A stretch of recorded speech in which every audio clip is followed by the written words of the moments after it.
Mabsat, nandito na tayo kay Attorney Enzo Recto. Meron siyang latest upload 2 hours ago. Mayor Benji Magalong ng Baguio City. May sinasabi. O yung mayor namin may sinasabi. Actually, napanood ko to kahapon, no? Merong ang sinasabi si Mayor Magalong. Diyos ko. Pakinggan natin. Oh, Mayor Benji Magalong at marami pang mayors. Binanatan ang Senado at si Bato. Napanood ko to kahapon kasi news to kahapon eh. News dito sa Baguio. Nagsalita si Mayor Magalong, my goodness. Sige, pasok, Mayor. Wala nang maraming paligoy-ligoy pa. Diretso sa punto na. Para maldita Maiksi lang ang komentaryo, pero yan, diretso sa punto. Maraming kuro-kuro, may tuwali, may totoo. Dito, sa puntong diretso tayo. Punto diretso. Again, shoutout sa mga bagong pasok. Welcome po sa ating live stream. Second to the last topic na po tayo. Huwag kalimutan mag-like and subscribe. Gawin nyo ng 200 yung like natin, Mabsat. Pasok. Okay. Ngayon mga kabunyog, itong mga mayors sa ilalim ng Mayors for Good Governance, actually ito yung grupo nila Mayor Benji Magalong ng Baguio City, nila Mayor Vico Soto ng Pasig, sila Leni Robredo ng Naga City, Mayor Joy Belmonte ng Quezon City. Mga mayors yan.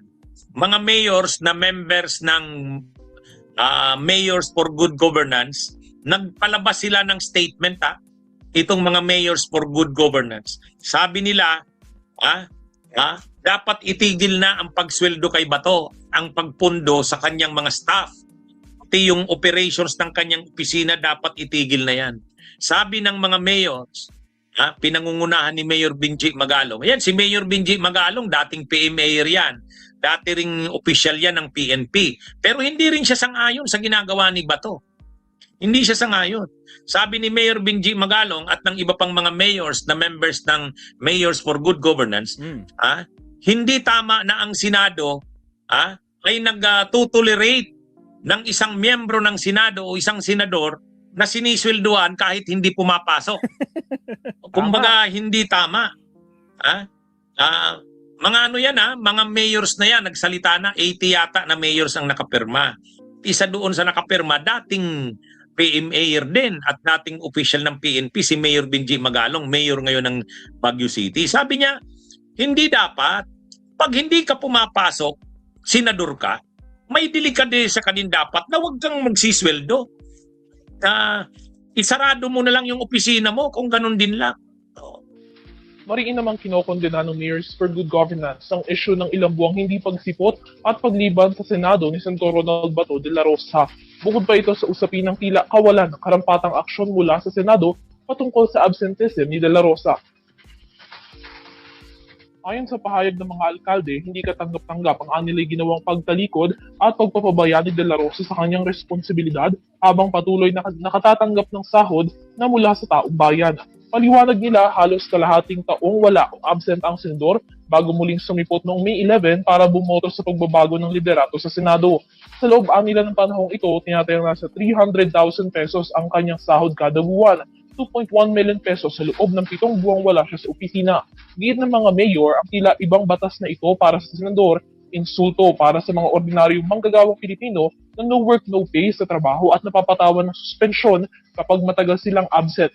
Hihikayat nila ngayon ang senador na huwag palagpasin at huwag konsintihin ang absenteeism, lalo na sa isang halal na opisyal na may responsibilidad sa taong bayan. Agree. Panawagan nila na ang mga mambabatas ang manguna sa pagsunod sa batas at sa pagtataguyod ng pananagutan, integridad at kapakanan ng mga mamamayan. Yun ang sabi ng mga mayors. Pangalawa, dapat ang Senado ay hindi kuwan ng mga wanted ng batas. At ang Senado rin hindi dapat pinoprotektahan ang sino man na wanted ng batas. Wanted ng batas si Bato de la Rosa. Bakit pinoprotektahan ng Senado? Yun ang statement nila Mayor Benji Magalong, mga kabunyog, mga kababayan. Agoy.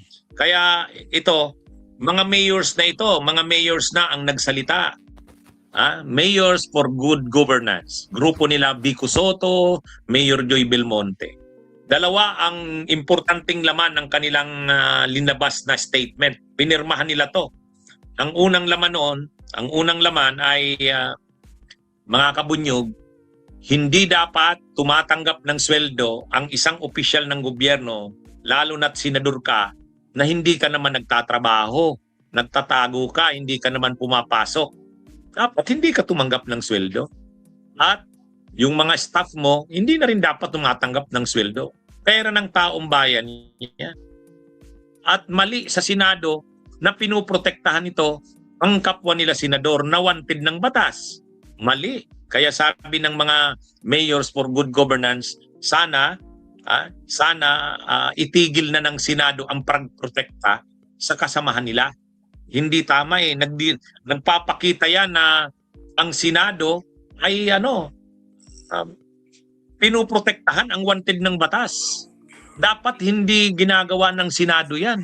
Kasi ang Senado ay mambabatas. Dapat mambabatas kayo, dapat marunong kayong sumunod sa batas. Kasi kayo nga ang gumagawa ng batas eh. Totoo, tama naman Diba? Mga kabunyog, mga kababayan. Agree. Mambabatas kayo, gumagawa kayo ng batas tapos hindi kayo marunong sumunod sa batas. Kaya medyo strong yung statement ng mayors for good governance. Si Mayor Benji Magalong na yan nangunguna sa pumirma. Dating PMAyer, dating police officer. Kaya ito mga kabunyog, mga kababayan? Buwisan niya yan ng mamamayang Pilipino tapos magsisweldo ang isang senador na nagtatago. Hindi naman tama. At ang Senado naman, bakit po protektahan nila ang senador? No man is above the law. Agree. Bakit ba poprotektahan mo ang kapwa mo senador? Hindi dapat. Kahit ka pa senador, hindi ka dapat protektahan. No man is above the law. Kaya ito mga kabunyog, ang maganda dito, nagkakaisa yung statement ng mga mayors na ito. Kaya actually, saludo rin tayo kay Mayor Benji Magalong dyan. Kasi si Mayor Benji Magalong, kahit pareho sila dating PMAyer, police officer ni Bato, hindi niya tinutolerate.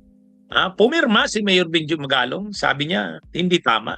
Hindi magandang limbawa na si Bato de la Rosa na dating nasa law enforcement dahil PNP chief dati at senador siya ngayon tapos ganyan. Yan mga kabunyog, mga kababayan. Yan po ang maiksing laman ng statement ng mga mayors for good governance. Mga kabunyog, mga kababayan. So, sa kabuuan nito,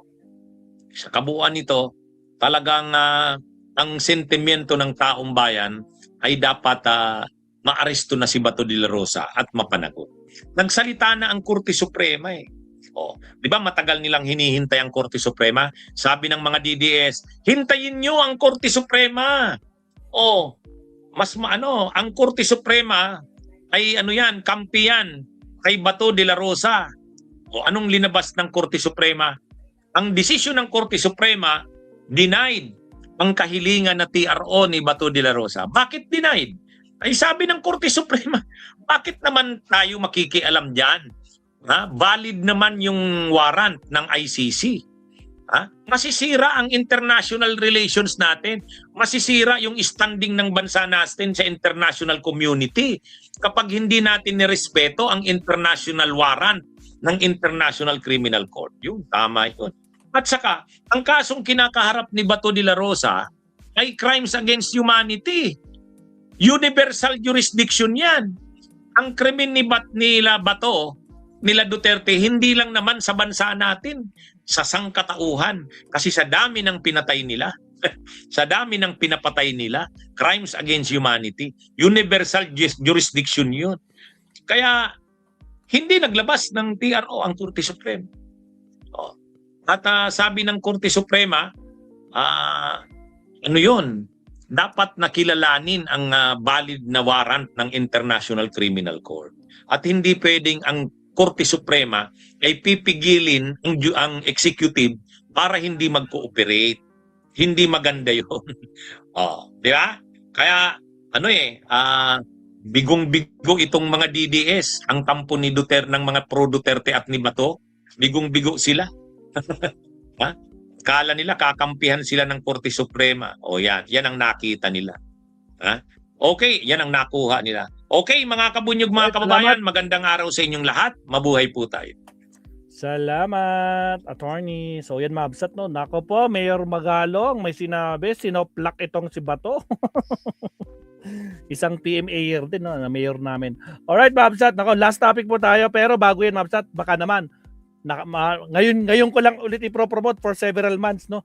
Paki-follow naman yung ating Maestro Paul TV page. Yan po yung link. Teka, ilagay ko ulit, ha. Ito yung link. Ayan, nasa chat box po yung link. Paki-follow naman bago tayo mag-last topic. At syempre, shoutout sa ating 600 plus live viewers mula kanina.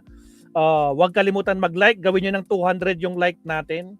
Like and subscribe at follow yung ating Maestro Paul TV Facebook page. Alright, countdown tayo sa ating last topic bago tayo mag-prepare ng lunch. Here we go!